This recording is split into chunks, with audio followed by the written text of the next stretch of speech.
Can anyone tell me what's wrong with what Gavin Newsom said here? Probably not, but before we get into that, I got a question for you. Am I really that terrifying? See, I got tagged in a stitch of you saying something stupid, which seems to be a habit you have. They're like, I think the sentient potato head that goes by the username political education may benefit from one of my patented civics lessons. So I went to go investigate, and they had me blocked, which I found interesting because I'd never seen this ham rove impersonator before in my life, which I can only imagine means that he's not quite as dumb as he looks, which is, you know, to be fair, a pretty fucking low bar. Because really the only reason I can see he'd have to preemptively block somebody like me is because he knows what he's saying is bullshit, and if it ever came across somebody's radar who had an IQ higher than the number of girls who've ever agreed to go on a pity date with him, he wouldn't be able to back his shit up. So preemptively blocking people like me to try to avoid what is now about to happen to him at least shows the sentience of like a slug, which is leaps and bounds above most of his ilk. Fortunately, that strategy didn't quite work out for you here, but at least you tried. But anyway, back to the show. Gavin Newsom, you were saying? 80% of Californians pay about average taxes.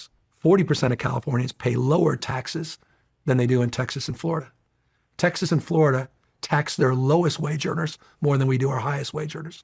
So who's the high tax state? If you live in Texas or Florida, you already know what the issue is here. Bath salts, low quality meth, IQs that are scored like they're playing golf. Y'all don't have state income taxes. Oh, yeah, that is a problem too. It's a horrible tax system. So there is no possible way your taxes can be higher than California's because you have less taxes overall. Except they can, and they are, because unlike you, taxes are not simple. Check this out, and this is gonna blow your mind, but it turns out that income tax, not the only type of tax. There's things like property taxes and sales taxes, and then they've got fees like registration fees, which they don't call a tax, but they're still a tax. And you see, here's the thing, is it costs so much money to run a state, a society. Like, it costs money for roads and bridges and schools and emergency services, and it doesn't magically stop costing money just because you don't charge income tax. And so what happens is the money you would have gotten from charging income tax, you now have to get from someplace else. And this is where a regressive, no income tax state like Texas and Florida ends up putting a much higher burden on their poorest citizens than a high-tax, progressive tax structure state like California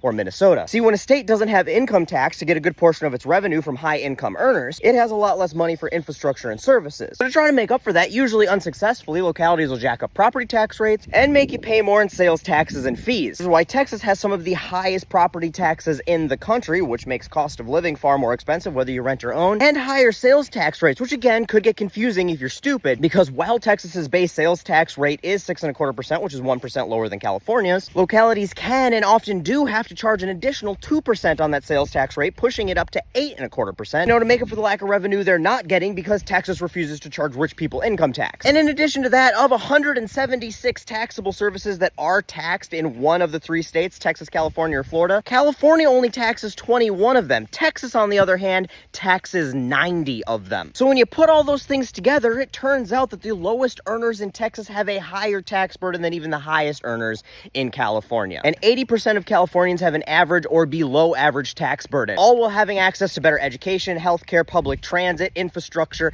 and services. Look, I know there's a lot of empty space hiding behind that five head of yours, but do you get it now? Starting to understand how Texans pay more in taxes than Californians? My thesis in college was done over state income taxes. Oh, come on, bro. You can't even spell thesis, let alone write one. And how the states that didn't have state income taxes were much better off economically, financially, and how the poor were better off in those states. You know, California is the fourth largest economy on the planet, right? And Tennessee, South Dakota, and Wyoming aren't exactly bastions of economic prosperity. Of the 8 states with no state income tax whatsoever, half of them are in the bottom 10 for GDP. 3 of them are in like the bottom 4. Only 2 of them are in the top 15. That's Texas and Florida, and that has a lot more to do with geography than it does with their amazing tax structure. And all of those states suck for poor people. Because you see, ultimately, everything is still taxed on your income, even if it's not an income tax. The taxes you pay still come out of your income. And when that tax burden is shifted to property and sales tax, poor people who spend 90 to 100% of their income on living expenses, you know, buying food and clothes and paying rent, are now essentially paying a much higher income tax than rich people who only spend 20 to 30%